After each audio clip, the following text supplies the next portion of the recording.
it's hard to see the label when you're inside the jar. And the interesting thing is a lot of us we're living in the jar of our life and doing our thing, and we're not quite, let's say, consciously aware of what we're doing that's keeping us where we're at. And so while we go, "No, I work real hard, I'm doing the best I can," well, two things become an issue. One is uh, the best you can do doesn't mean it's the best for your dream. Over the course of my life and career, I've discovered the power of consciously investing in mindset and personal development. It has been a true game changer for me in my personal and professional life, and I'm extremely excited that you decided to join us today to take one step forward in your own life.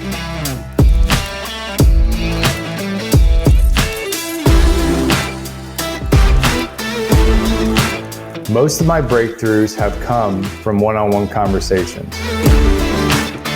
We created this show to bring you those unfiltered conversations each and every week.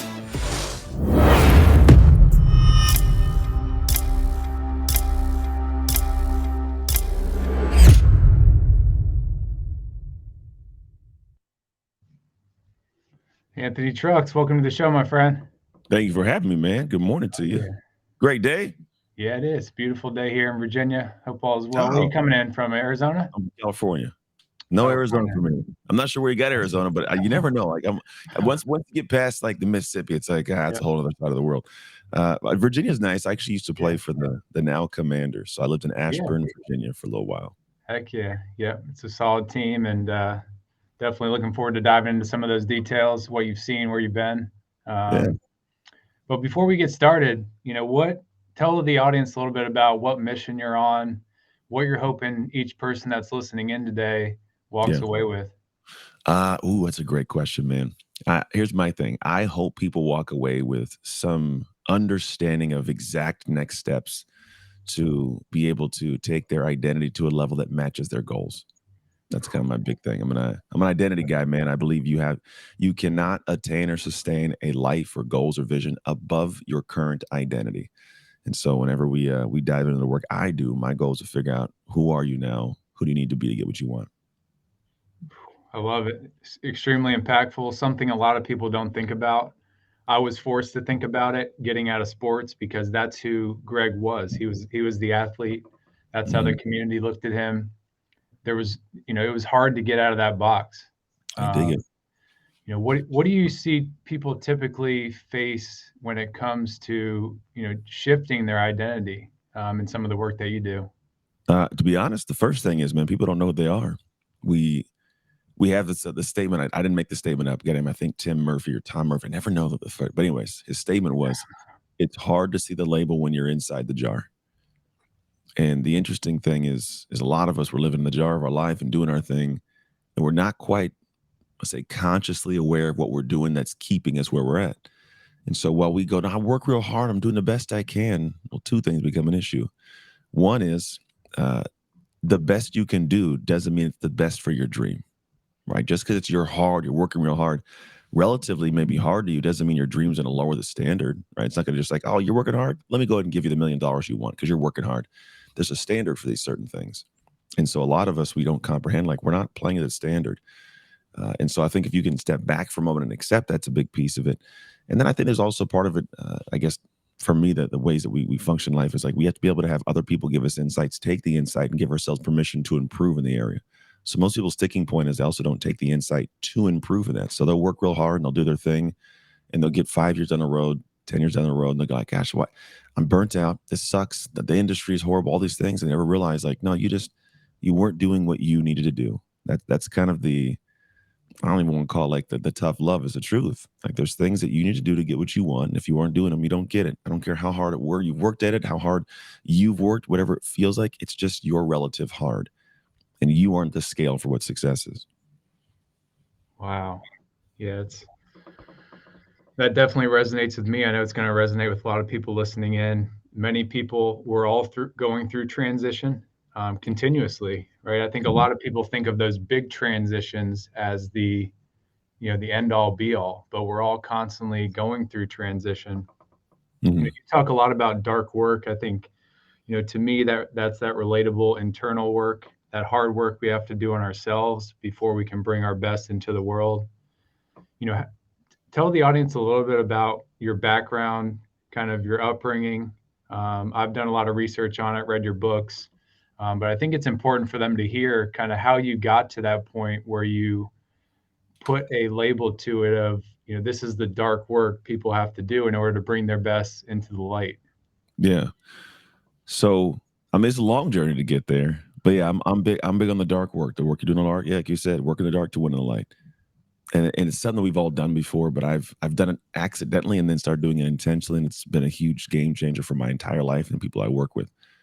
And it takes for me like a flow to go through my life to get to where it makes sense for other people. Because a lot of people go, I've done some things, but for me, it was really weird life.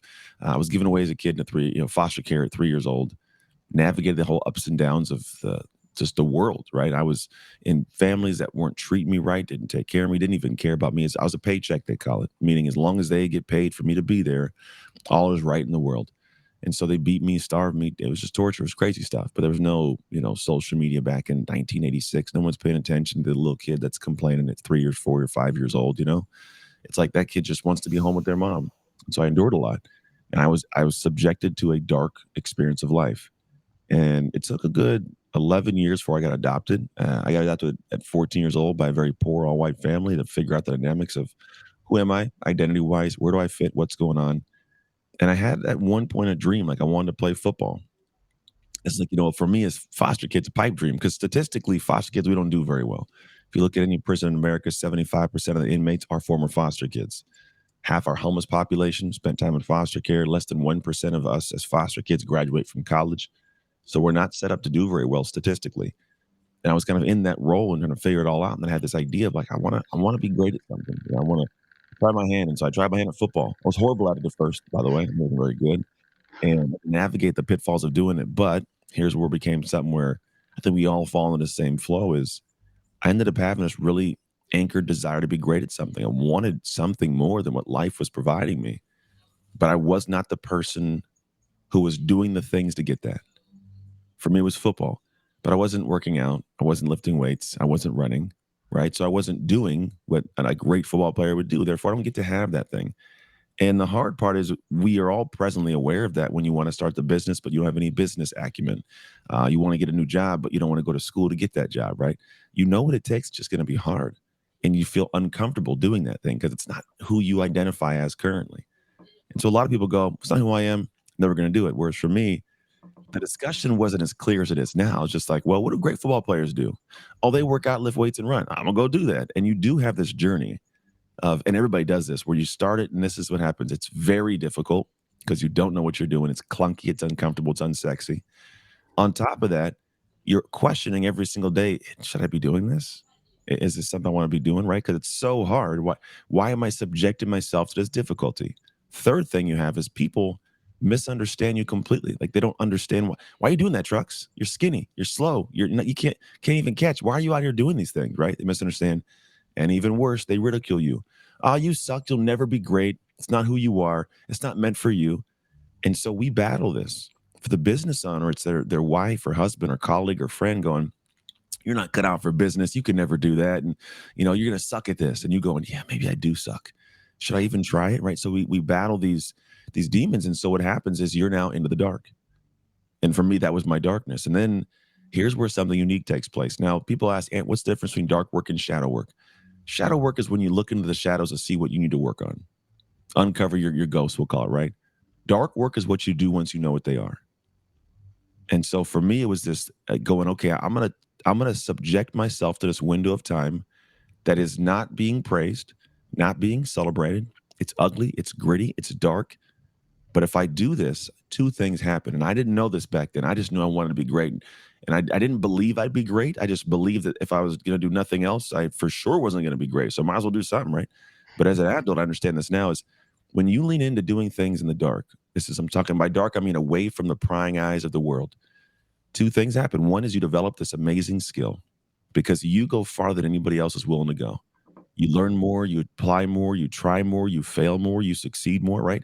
So you develop this interesting skill that most people will never get a chance to develop. In fact, I watched a video recently. I think Jesse Itzler said something like, if you just give yourself 15 to 20 minutes a day towards one focused area for 365 days, you'll be better than 90% of the world at that thing. It's just dark work, continuous stuff. When most people stop after day one, day two, day three, day 30, if you keep on going, right, something magical happens. And the magic thing is you get better at it, right? The other part of it is you're actually developing this very interesting part of yourself that quietly is building. It's a little monster. And I call it a dominator's identity. When you invest money into something, money comes back. When you invest time and anguish and effort, pride and confidence come back. And it fuels this new level of an identity.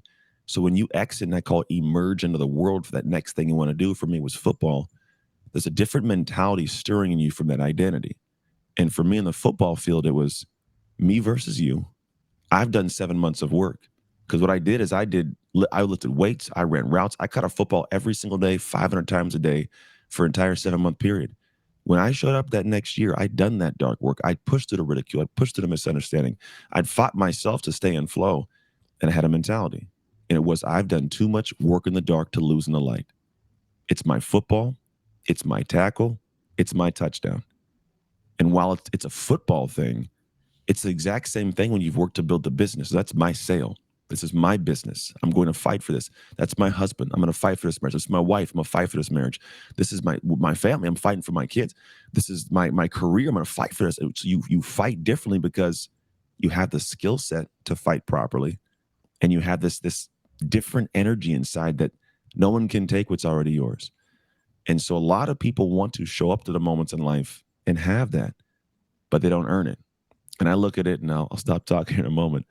I look at it as like this idea, this language people have of like imposter syndrome.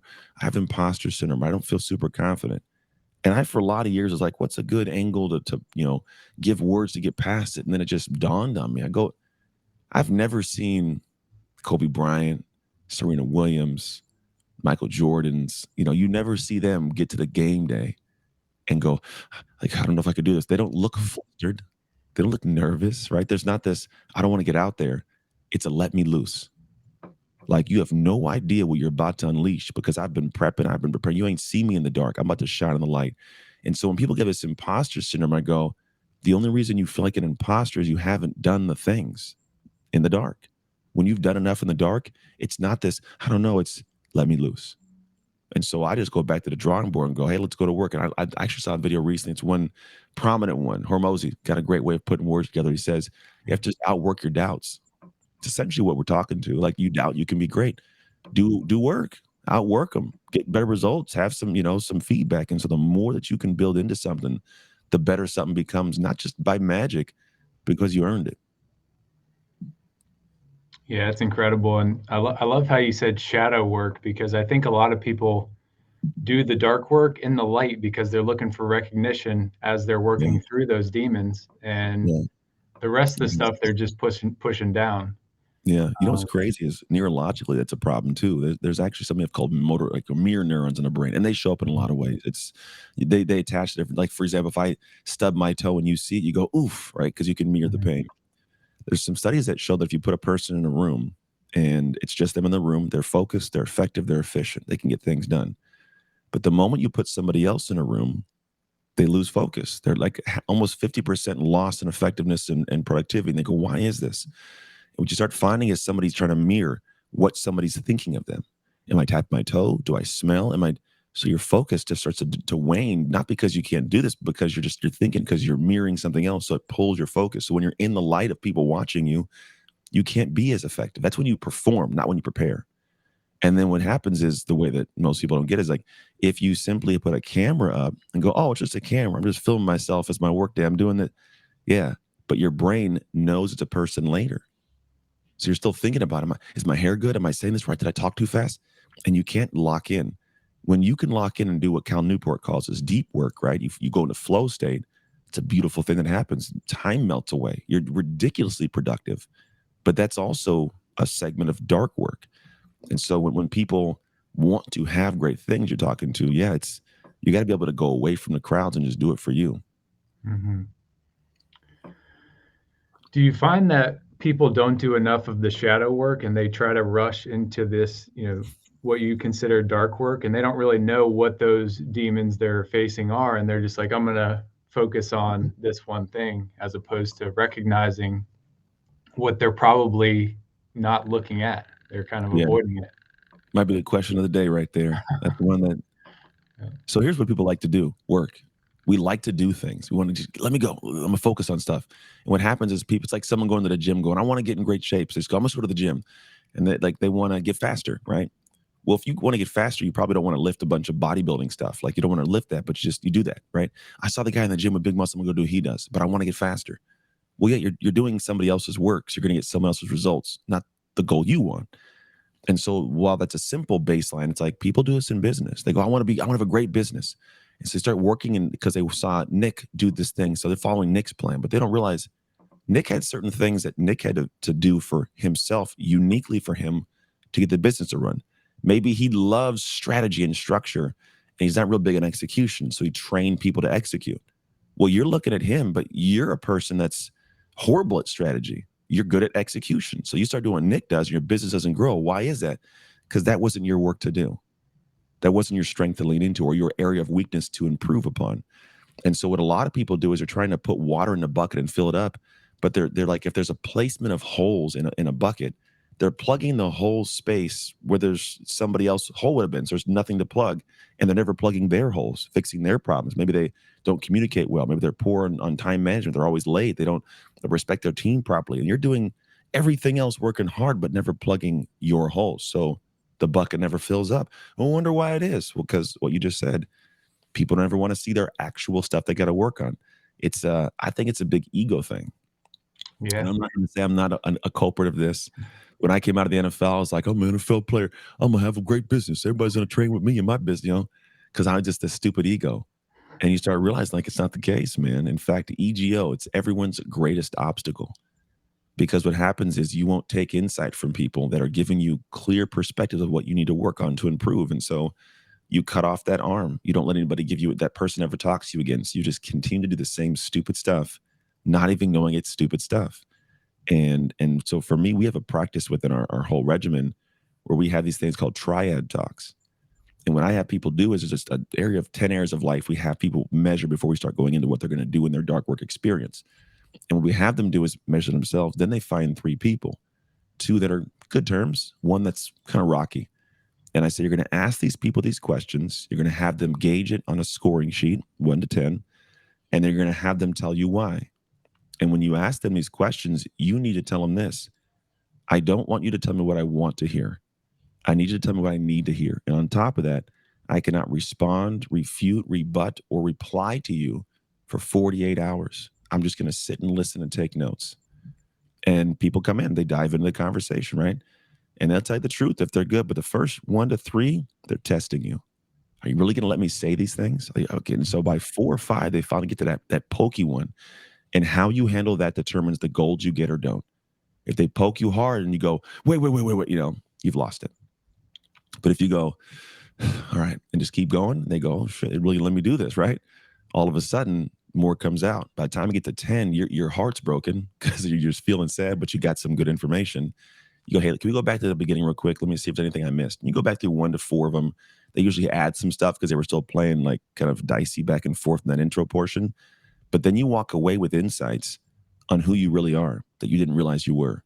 And it fuels your next steps properly because you're able to work on the things that you really need to work on, not what seems ideal for you because I can work real hard at it.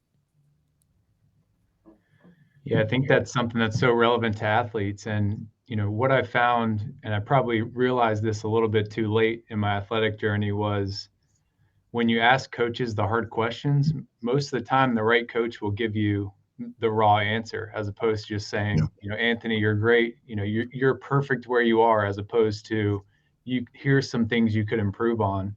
Mhm. I noticed that once I got into the professional ranks, and that helped my game, instantly increase, because I was like, yeah, I'm not good at this. Nobody's ever told me. I didn't know, what people were seeing on the outside. So I think that's so critical, from what to focus on, because there's so many things nowadays, business, life, sports, you're trying to go after that next person who's on the next level of you, Yeah. and you're chasing so many different paths.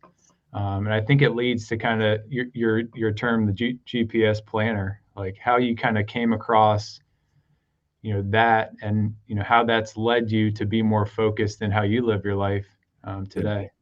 It's a little different. So the GPS planner became this tool that was so there's a couple steps between we're gonna have to skip, but I'm gonna give you a little bit of insight what they are. The biggest thing you talked about is knowing what your work is. There's a way you can find out what your stuff's supposed to be. And then you start figuring out now that you have this idea, you got to find a way to do these things. You have to actually structure it properly. My big thing is designing your dark, right? So when I go to dark work experience, a window of time, it's got to be designed. Most people want to go, I'm gonna do this, I'm gonna go dark, I'm gonna hustle, and they're trying to be disciplined to the emotion, but the emotion dies off. One day you're gonna wake up and not feel on fire. And then that day is gonna happen next week. It's just not like it's gonna be like a month from now. You're gonna happen 4 to 5 days from now. No matter how fired up you are now, you're gonna wake up in 4 or 5 days and go, I don't feel like doing this again. Right. So you can't be disciplined to an emotion. Discipline to a plan is the key. Disciple means to follow, plan, follow a plan. You got to design that thing. And so for most people, they go, I'm just going to make sure I work out 3 times a week. Not deep enough, man. I'm going to work out on Monday. Still not deep enough. When are you going to work out? On Monday at 6 a.m. Cool, we got it.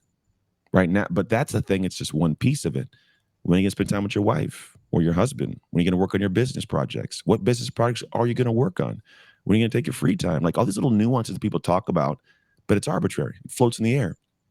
And so I go, I need to, for my own self, I was like, I need to find a way to take all these little pieces, organize them into a section, then infuse them into my life ongoing so I could be at peace and run my life and do what I do best, work. Because a lot of us, when we want to like work, like we can flow into it, but then we start questioning the work. Should I work on this right now? What about if I did this over here? But that's got to get done too. And I'm never focused. So the hour passes and the thing I wanted to get done never gets done. And so I go, what if I made like a little system? And I did this back in 2011. I made my little system and started working it. Over the last, 12 years now, it's been really refined, man. It's a system. And so I did is I made myself a planner that eventually people go like, I like that. And I go, okay, cool. So I made planners for everybody else. And I sell these planners now called the GPS planner. But the magic isn't the paper, dude. I did make a planner that's longer than most. I think most planners like 3 or 6 months. Mine's 9 months. I'm like, I want to fit as much in here as I can. I don't like having to change this thing out every 3 months. There's 70 million quizzes and things. I'm like, I got one. I'll ask you one set of questions every Sunday, like just to gauge it. Because here's the thing. The magic is in the system that you apply to it, right? There's a whole different thing I teach. Once we get all those ideas clear and you know what you want to do, why it's critical for your future identity and for your future achievement, then we got to infuse it in. And so the magic is in the system. And really, base way I could explain it is you find out what you're working on, you segment it by hours, you put it to the side, you find out what you want your life to be, you put it to the side, you block out your calendar for 6 weeks, and you start working up to 6 weeks, infusing first your life, time with your family, what you want to do, work it in, highlight the open spaces, come back to your projects that are segmented by hours, and you infuse it hour by hour modularly into your open spaces. You do it up to 6 weeks out, and you're done first time. The next week, when you eat a week, you lead a week. So I'm always 6 weeks out. It allows me to be able to do whatever I want with my life, knowing where every project is placed, when it's going to get done, it's usually ahead of time also. But here's the beautiful piece.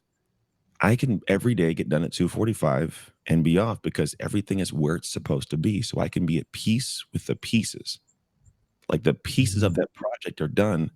I'm at peace. Turn it off, close the laptop, go get a workout, hang on my wife, take my kids somewhere.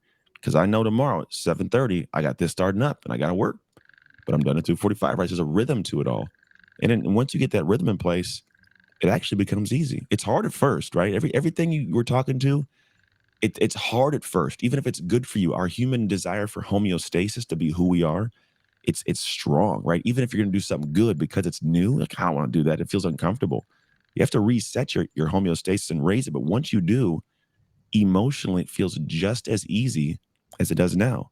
So some people go, Ant, how do you do all that stuff? And I go, oh, that's just Tuesday morning, bro. Like the morning. Hey, well, you want to see the rest of my day, like here. And it's not because I'm special.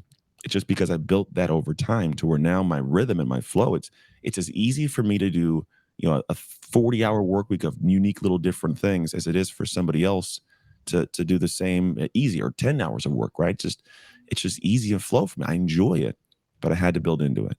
And it now became part of my identity, which is a whole different conversation of pure alignment. Like, I do these things because it's who I am to do them. So there's no magic as to why I get great stages and I get asked to come on cool podcasts. It's like, this is my natural human rhythm now. And it's just as easy and it flows as anybody else's life. I love how intentional you are with your thoughts, and I call, kind of the organization time chunking, and that's how I kind of plan it Yep. out. But I've never thought about doing it 6 weeks in advance. It's kind of like week to week or day to day. Yeah, what's the struggle? Yeah, yeah, yeah. Yeah. But then everybody does that. Just, I work at Amazon execs. They're exact same, man. You're talking about people that are up responsible for billions of dollars. They do the same thing. Most humans, we work in the next 2 weeks. That's it, the next 2 weeks. And then that's why it's so hard to change. Because we go, I want to start getting up early and doing my thing. And it's like, where am I going to do it? I have no time. You're right. You don't have time in the next 2 weeks. Let's start that in week 3. Let's plan for week 3 or even week 4. Let's plan for week 4 to start that. So when you start putting things in your calendar, your team starts doing that. Already have your life in place. When they go, hey, I see this is happening at 7 a.m. Can I move it? No, you can't. Why? It's my morning routine time now. Okay. And you actually have to retrain people in your life of how you function in this process. So that part of the whole thing is when you start doing things different, right? This is the whole idea of people misunderstand, they ridicule. You start doing things different. They go, what are you doing getting up at 6 in the morning, walking outside, you making tea, you're meditating? What are you, honey, what are you doing? And they're gonna poke you. You go, it's what I'm gonna do. Sure you are, right? And you do it. And they make fun of you a little bit for the first week. Second week, you still doing that? You're still doing That's so weird. But then they notice you're a little bit nicer. The week 3 comes, like, you're really still doing that, huh? Yeah. A month goes by. Gosh, it's awesome. You're still at that. Can I join you? And it's a transition. And so you have to battle through that to get there. And it's the same thing with your team. It's the same thing with people that help with your schedule. It's everybody around you is going to look at you different, but you can't have that feedback be something that goes, oh, I got to stop because they're not liking me. Yeah, they're not that they dislike you, but you're stepping out of the box they know you to be in. Yeah, you're changing the person that they're used to and that they love or they like or they Yeah, admire. And that's yeah. a change for them that they have to battle as well. They have to battle it, man. That's a great Yeah. question. Ben says, obviously having discipline is key. Yes. But what have you found to be the most effective way to reset your homeostasis? You do it slow. So I'm not real big on going big, if that makes sense. I think going big it's a recipe for failure.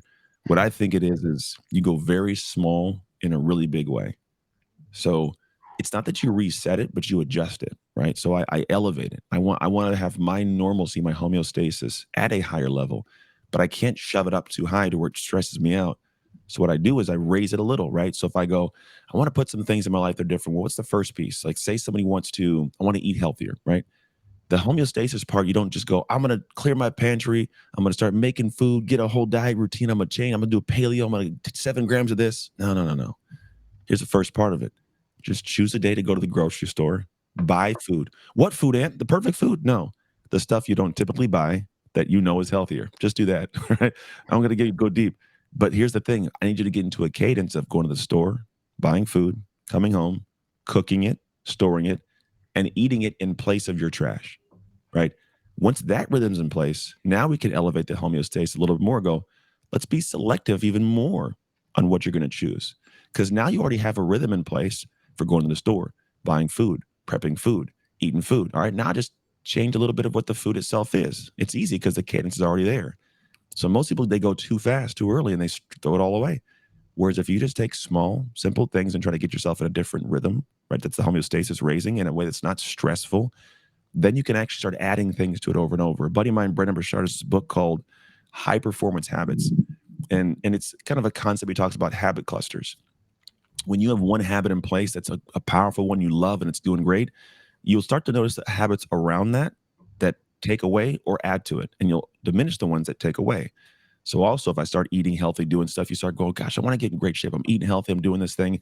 Eventually you go, I should probably start working out, right? So you start working out. You start going, I should probably stop staying up late, because my body's not healing properly. So you start going to bed earlier and you start getting up at the same time. Gosh, I should probably stop watching these stupid TV shows because now that I've got myself, I can go out for hikes. Let's go for hikes. So I'm going to stop watching TV, right? Your habits start to adjust over time, but it's usually just with one simple piece. Like one thing of just like we talked about, go to the store on a Sunday, buy food, come home, cook it, put it in containers, and then eat it throughout the week. And I don't even mean every meal. Maybe going, I'm just gonna change dinner this week. I'm gonna prep 5 dinners for myself. Cool. Prep 5 dinners. Right. Then I'm gonna prep 5 lunches and dinners. Okay, cool. I'm gonna prep five. Then breakfast. Right. And they're just the simple things. And eventually you start getting more creative with stuff. But the journey should be small things that you do in a big way. Small things in a big way. That's what they add up to. I love that. I recently read a book called Discernment by Jeff Duden, and he talks a lot about assets and liabilities equal equity, or assets minus liabilities, just like a Mhm. balance sheet in a business. Yeah. Assets bring you closer to where you want to go. Liabilities take you further away. Yep. That really resonated with me because running a business now, kind of considering myself a business athlete coming from athletics, that was always important. But how critical is environment, to folks? And I'll give you an example because, in professional sports, they were dictating our environment. They were giving us a pizza after a game. They were giving us Mhm. Gatorade or, Yeah. sugary drinks to try to keep us, fueled. But that environment was what most players saw as not conducive to what they wanted to accomplish. And it was hard to go against that because that environment was in place to Yeah. generalize the athlete.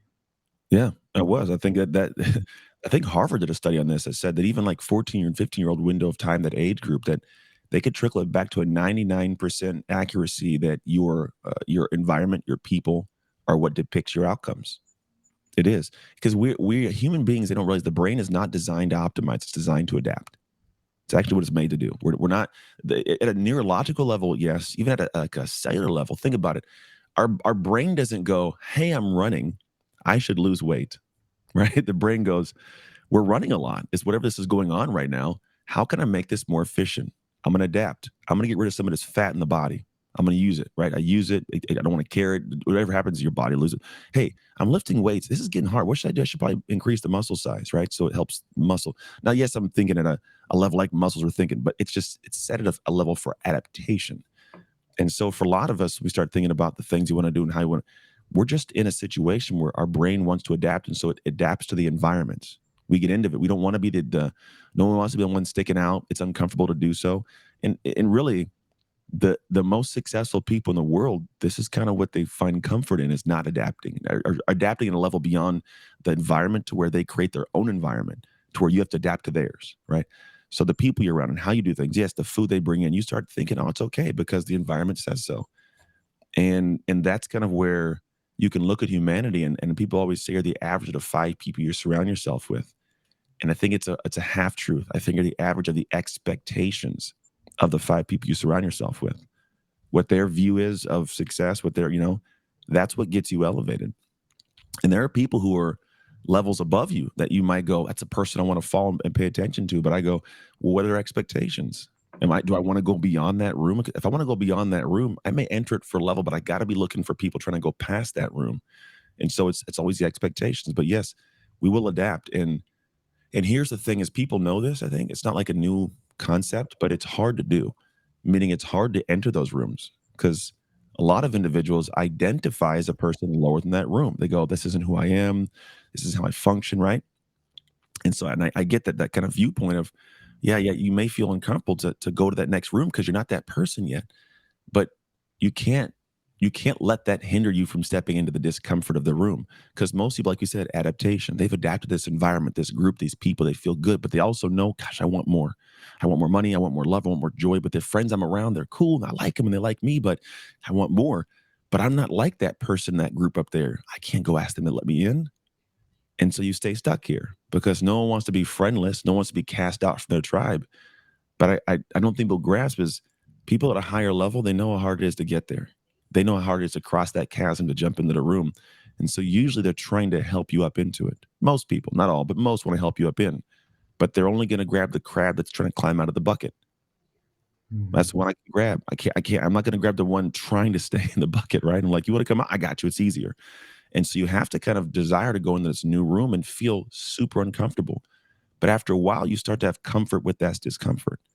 Like when I played sports, I was horrible in high school, got good in high school. I go to college. was a freshman. I sucked as a freshman, right? By the time I get climbed up, I'm one of the best in the country at my position. Go to the NFL, I suck. Try to climb, got hurt, obviously, but you're still every time it's the same thing. After a while, you start kind of having this comfort with it. So when I got down, I was like, I'm gonna go in every room I go into, I try to outpace and perform above the room to leave the room. I'm not a special human. I got a brain, I got fingers, I got life, right? But I'm trying to push beyond this room because I know that the life is lived in the discomfort in all those areas. And so if I am okay with the environment so much so that I'm like, I feel good here, I'm going to stagnate myself. And there's going to be some opportunity or some place I could be that I'm going to miss out on completely because I felt too comfortable here. And so we do, I think, as humans, even as professionals, have to step back sometimes and go, do I belong here? Do I want more? And if I do, how do I climb? And if I'm going to climb, I have to be okay leaving this tribe and trying to enter a new one uncomfortably. Go into that room and feel stupid. I can count. I would probably have to cover all my hands and toes to cover the rooms that I've went into. And I sit down like I'm a smart guy. And I sit down and I go, I don't know what the hell they're saying. like like this is you just feel like you can't add to the conversation. You sit there feeling like a lump in a log. And even the way their mind processes, you go, gosh, I feel like oh, right. But I go, I'm not going to leave the room though, because it tells me where I'm supposed to be. Right. So you sit and if you do it long enough, and you sit and you listen, you sit and you listen, you're okay asking a dumb question. All of a sudden you get ingrained, you get brought in and you rise and you rise and you rise and you just keep doing it. And all of a sudden you become a person that's teaching the same room. But it's a journey we all have to go through. Yeah, I think that adaptation muscle, that pull to always adapt, creates a cloudiness and it's kind of like a looseness of our expectations and our standards. And when we just have the standards of those people around us and don't push that forward, it causes us to bring our expectations down. Do you see a difference between expectations and standards? Because I think those are Mm, key when you start out. Is yeah, do they you are. have those, and how loose are they? Well, they're somewhat similar. So I coach my son's football team. It's a great question for me right now because I'm dealing with this, my man. I'm a football guy, dude. It's my core. It's gosh, my love. The game gave me so much. It's like it's something that I don't want people to disrespect. And I'm not worried about winning championships only. I'm worried about doing things right that will help you win championships. You do those things, you get the outcome. Coach Tom was my coach where I was with the Pittsburgh Steelers, and it's like great people do the simple things well. Like great champions do the things that the basic things amazingly better than the people who aren't champions. So they just get used to the normalcy of it. And so expectations and we call it standards are a little different. So we can have an expectation. I expect this of you and hold this to you, and it's still a standard, right? But the thing is, an expectation can fall below the standard. And let me explain this. The team that I've adopted or call as a football team that I'm coming into. Previously, the expectation was to win football games. Like everybody has to win football games. That's the expectation, right? They want to win. But the standard they held themselves to do that far too low. I got a bunch of soft kids that are good kids, good humans, but they're not built for football, man. They don't have the anger, they don't have the grit, they don't have a desire to hit. So the expectation is the same. We're going to win games this year. I go, but here's the standard. The standard is you make practice. You get a bump or a bruise, I don't care. It's football. You got to wrap it up and keep playing. If you're injured, different conversation. We will be aggressive. We will be energetic. We will give effort. We'll have attention to detail. If you fall below it, I will not let you get by with it. Like if you don't do this thing and I tell you here's the outcome, you're going to have to do that. If I say, hey, if you guys get scored on, it's 20 up downs. If that team scores 20 times a day, you're doing 400 up downs. Sorry, I'm not sorry. That's the standard we set because the expectation's here. But some teams have an expectation, but their standards down here, and they wonder why they can't meet expectations. And so what I say is if your expectations here, you need to take a look away from what you're doing and gauging yourself and how hard you're pushing, you're doing your thing and go, what is a standard I see of someone who has that already? What do they do? How do they do it? What do they get frustrated at? It's a big thing. What do they get frustrated at? If you watch enough content from people, you'll find out what frustrates them. And hidden within that little pocket, you'll find the standard they set for themselves. And you have to go, am I meeting that standard? Like I said earlier, you can't attain or sustain something above your current identity. People who have certain identities at that level, their standards are higher. It's not just because they have some leg up or they read a book. Their standards higher. They do what the book tells them to do, right? So while you may have the same expectation, I want to have a multi-million-dollar business, right? Cool. Is your standard at the level of what a multi-million-dollar business requires? Because someone has it, they didn't get it by accident. Are you doing the same thing they are? And if you aren't, don't look yourself in the mirror and go, "You're doing a good job, working as hard as you can." No, you're not. You're working as hard as you want to, not as hard as you can. And if that's the case, cool, you want to stay there, beautiful. Let the dream go. But if you want to actually do that, raise your standard to what it is, live at that standard. And I tell people, get into your head what it's going to take to get the dream, or get the dream out of your head. Wow. Yeah. Yeah. I love that. And I think it goes back to you're being led or you're leading your own life. Mhm. And I think that was key as an athlete, because we always looked up to coaches to be that example of the standard, and we kind of conformed to their standard. But Yeah. at a certain point in time, and we both gotten to this point, we had to kind of take our own accountability. And there's a lot of pain along that journey in order to get to a point where you say, I'm now going to take accountability for myself. There's nobody setting the standard for me. And I think that's very difficult for a lot of people to get to that point. Yeah. Any advice you've seen really click with folks on taking that accountability, but setting standards and then holding them hard in the paint or in the sand when Mhm. somebody comes and violates it that you care about? Yeah, man, that's a whole journey right there. That's actually a lot. So, and it's not a bad way, but it's a question that has a lot of weight to it. That's a genuine need for people, because there are areas we have to have accountability, but also we have to have boundaries, right? I think the first piece is I need to set a boundary and know what my boundary is and hold it. And it's not just to keep things out, it's also to keep things in, right? That's where the standards hold. My boundary says, this is what I do. I don't eat this. I don't go here. I don't hang with these people, right? Whatever it is. Then also, these people don't come around me. There are people that I've set solid boundaries in my life. I just don't ever interact. I can't do it. If I do, you bring something into my life that's going to take from somewhere else that I'm not going to see until it's too late. Boundaries get set up. But then you have the aspects of accountability. And this is where it becomes interesting, because some people think they can do it by themselves. And I don't want to say it's impossible to, but statistically, it's incredibly difficult. It's very hard. You have to be a crazy human being in a good way. That's why there's one Michael Jordan. It's why there's, one Tom Brady. You know what I mean? Like these are people who are abnormal in a sense of how they can hold themselves to a line. But I bet they guarantee if you go back, they also have people that keep them accountable and hold them and more support them. But they have different kinds of fire in their belly, and not everybody has that, and that's okay. I don't have a Tom Brady fire. That's okay. I'll upright honestly say that, or I'd have been one of the damn best in the world, right? It's just the nature of life. And I think some people, when they go, I'm not at that level, it means they're horrible people. No, it's just different. And that's okay to live your life and be whoever the hell you want to be. But for me, what I look at is most of us need somebody to keep us on track, help us stay on track. And what that means is it's just someone that you have an integrity contract with. This is how I look at I have an accountability partner named Mark. We just met yesterday. Every 2 weeks, we hop on call, 11 a.m., and we just rip and run. And we take notes of, hey, here's what I'm gonna do in 2 weeks. Then when 2 weeks comes, did you do that? Cool. What's next? Now, my goal is to never ever one time show up to that call having not completed what I said I would complete. So we have some curriculum in our program that I want to redo. And so I'm like, all right, by next 2 weeks, I'm going to redo modules 8, 9, and 10 in our speaking coaching program. It's going to be a little bit of a haul, but I put that down and I know that I'm not going to show up in 2 weeks and not have that done. Now, is it because I'm not an adult, not responsible? Nothing to do with that. I just know that I could easily tell myself, hey, I'm going to do it. Give myself an extra week. No big deal. And only I would know. My wife wouldn't know. You wouldn't know. Clients wouldn't even know, because it's not like they're waiting for it. But I'll know. And so that'll drive me to a certain level. But then I know if it's a deadline of I got to show up to see somebody and do this.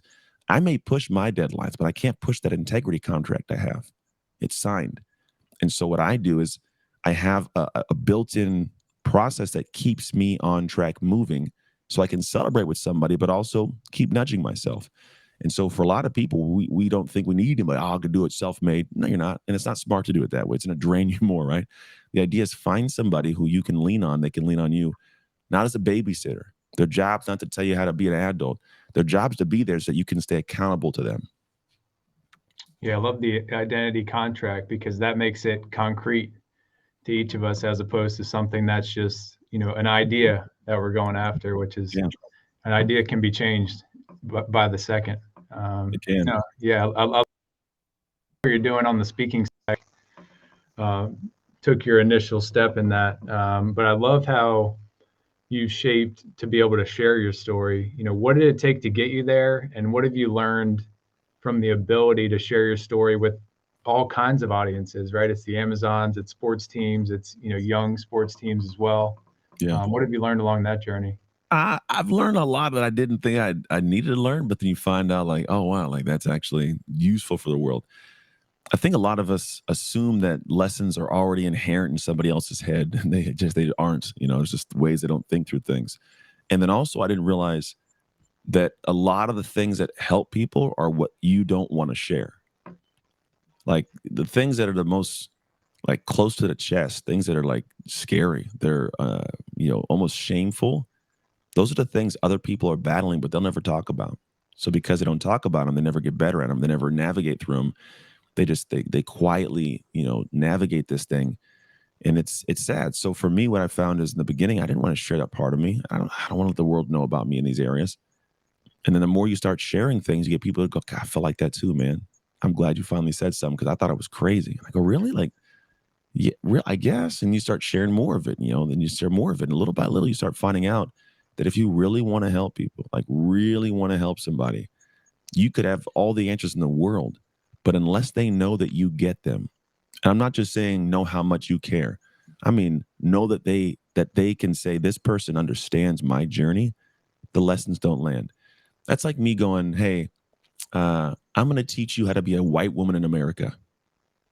Like, why would you have no experience with that? Like, what are you talking about, But if I said, let me teach you to be a professional football player who, navigated childhood in foster care.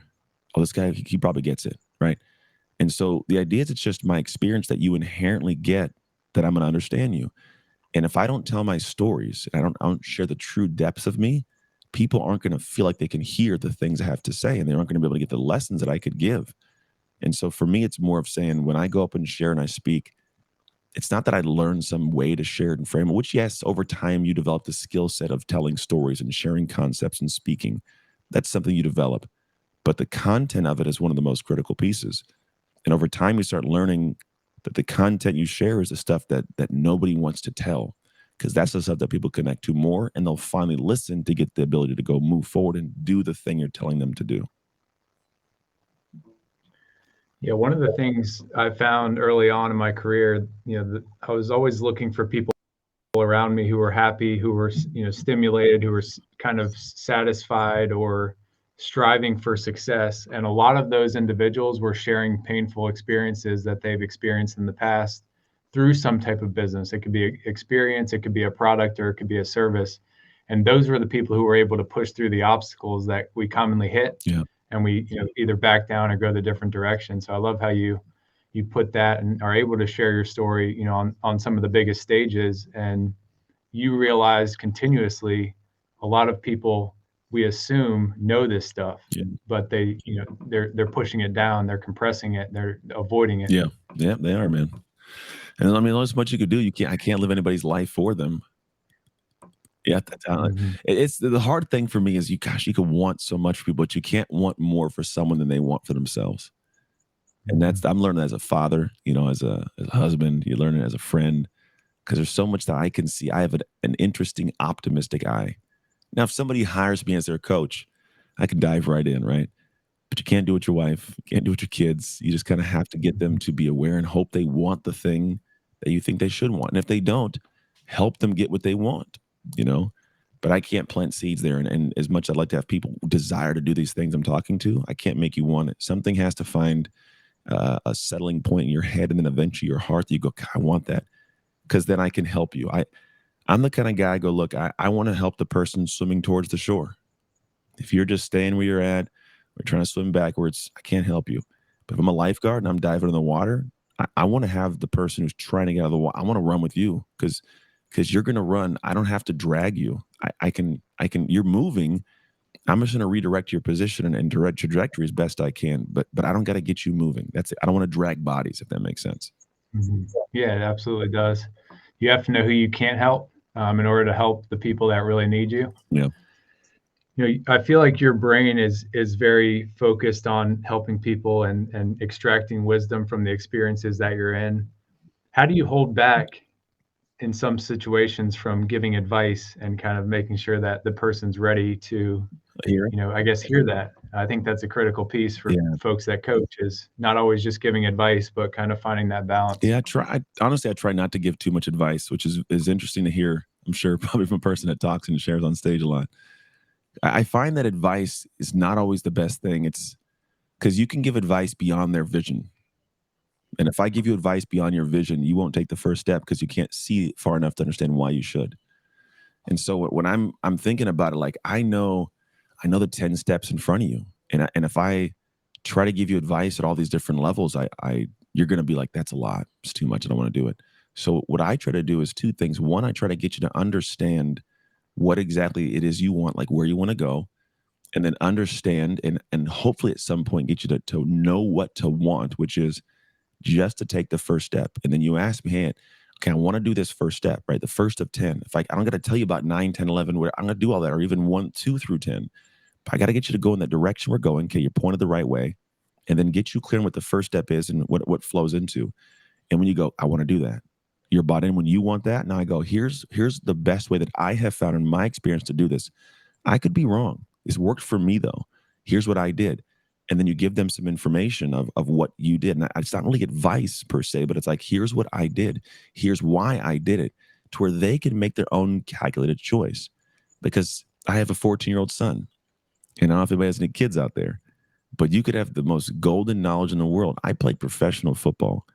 This dude barely listens to me. It's annoying and it makes no damn sense. And I go, bro, you know I've done everything you say you want to do, but why is it when I tell you you don't want to listen to me? And I don't know. It's just because he feels like I'm attacking him. I'm dad, right? He's in trouble. Somebody else says it. Oh, bro, it's golden. And so what happens is I need you to want to hear it and make it your decision to do it. So if I'm giving you insights, I'm saying here's a direction to go or what I would do or what I did. I'm not saying you should. I'm saying here's what I did. And then when you settle in and go, it's my choice to do it. People protect what they create. If you create the intention, you create the choice, you'll protect that choice with your actions. So I'm trying to get you to know what direction to go, help clarify kind of what you should want, tell you what I did, but then you go, okay, cool, I'm doing this. And now it's your choice. Now you move. But then what happens is you're moving and you get to point two and you go, God, that was good. And what did you do at point two? Oh, here's what I did. Oh, okay, cool. And they take it back. They call you back. All right, I'm going to try this, right? So you're helping them figure out what they want to do and what they choose along the journey. Yeah, they have to choose it. You can't choose it for them. Yeah. I think you mentioned that earlier. That's a huge Yeah. point. No, I love what you bring to the world. What are some things you're working on right now that you're really excited about bringing out? Two things, man. Just two. I've done a lot in my life, and I've had a blast doing it. And I've gone all these little pieces, and I go, what is the thing that really moves the needle? Simplicity is power. Simplicity is power, man. And so I'm like, I'm going to simplify my life and my value in a way where people know exactly what to come to me for. And so on one side, I teach people how to go through what's called a dark work experience. I teach on dark work. I go consult, speak on stages. We coach people one-on-one and in cohorts in the community we're going to launch. And it all comes out, I want to say next month, we're going to be doing a whole lot of launching of everything. So it's all I'm going to do is it's a very intricately designed 90-day period to play dark work experience. That is all I'm going to do with my company for the next decade. I'm going to get ridiculously refined at doing that with individuals, with companies, and from a stage to where people know that a dark work experience is the gold standard for optimizing your identity for peak performance. One thing. Other side is I love teaching. Like the things I do so much. I'm so ingrained in learning and in marketing and teaching and sharing and coaching. I go, what do I coach? And I go, it's always best to coach what you have done and what you do well. I have gone the journey of learning the speaking, coaching, consulting world from just a guy who was a gym owner to where I'm at now. And I go, I know that. I'm also still doing it. I'm still in the trenches, man. I'm talking, coaching. I'm consistently booking speeches, doing speeches, the whole flow. So I go, I'm going to teach people how to do that. So I do it, and then I'm teaching how I do it. And those are the two things I'll do for at least the next decade's my goal. If something comes along as a new company, right, that's great. I may invest in it and help it grow. But the things that I'm committing to are building a dark work brand that the world knows, and building as many amazing speakers, coaches, and consultants as possible who want to lead with speaking and have the other portions subsidize their income. Yeah, I admire the focus. I think you've seen a lot of different things. You've tried a lot of different business endeavors, I'm sure, and finding what, like you said, that balance of what you're good at and what you know, bringing those two together. I think a lot of people sit on either side of that as opposed to bringing those two together, which is extremely impressive. The world needs more dark work in their lives. Yeah. I think it's, each as individuals, as communities, coming together, maybe doing the dark work and meeting in certain places Yeah. to help that take It's part place. of the plan, man. Yeah, you're building that community, Yeah. which I'm excited about. One of the final questions we always like to ask on this show, it's the connected mindset. So we're all about connecting to what's going to get you to that next step. Mhm. I think connecting to dark work is one of those areas Yeah. everybody should connect with. What does being connected or connection mean to you in your life right now? Oh, man, it means being open, I think. I think there's a flow in and a flow out of everything, and sometimes it's like flowing in of insights and ideas, of love, of care, and it's gotta be a two-way street. If I wanna have great relationships, which I think are the best part of life, right? That's a deep connection. Whether it's a relationship, but like we have a relationship now. It's not the same with my wife or my best friends, right? But there's a relationship. It's a communication. You could reach out and I could have a conversation, right? It's a simple relationship. It's a connection. And I think that the open flow helps that make that amazing. Meaning, like if my wife gives to me and I don't give back, the connection will die. Like there's going to be some that falters. That relationship won't be what it could be. It could also be connecting to my God, to my source, to open the connection to receive and to give. But like that connection means there's an open flow. The way I look at it is like when I connect the HDMI cord, right? There's a back and forth flow. There's always that thing that things are traversing back and forth. And so when I hear that, I go, that's really the key to a great life, man. It's, can I be connected to people, open to people, letting the emotions come in and come out and flow. And if I do that right, I don't care how much money I make or what happens. Like it actually becomes a really cool life. And I think that's for me the big key for me is just to have a really awesome life, man. And if I give and I connect, I give great value, I get financial benefit in return. And I can live my life and fund my life and do all those kind of cool things. So for me, a lot of it is built on that. Even when I coach clients, I'm trying to know all of them. Like I have 70 some clients in our coaching program for just the speaking right now, like 78. I want to know and try to know all of them. Like it's just because if they can be connected to me and I can be connected to them, there's a back and forth. I can get insights to improve me and I can also help them and help them celebrate. And then I feel good. And when I'm feeling good, I have joy in my heart. I go back to my wife and my kids and I'm connected to them at a joyous place, right? All this stuff, it's a natural flow in and out.